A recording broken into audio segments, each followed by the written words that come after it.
საქართველოს კორუფციასთან ბრძოლის საინფორმაციო ცენტრის ხელმძღვანელი აჭარის მთავარ პროკურორს საპროტესტო აქციებით ემუქრება.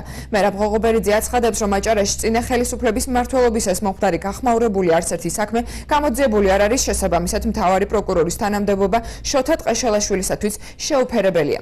მაგალითისთვის ღოღობერიძე პიერ ბათუმის საქმეს ასახელებს და ამბობს, რომ მიუხედავად იმისა, რომ ჯერ კიდევ 2013 წელს ბათუმის მერიამ მშენებლობის კანონიერების გამოძიების მოთხოვნით ოფიციალურად მიმართა საქმეზე შედეგები ამ დრომდე არ ჩანს.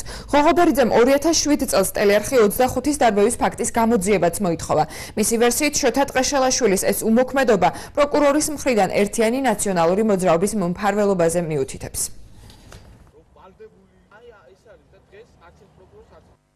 მისი პროკურორის პერიოდში არც ერთი საქმეც კი არ არის გამოძიებული.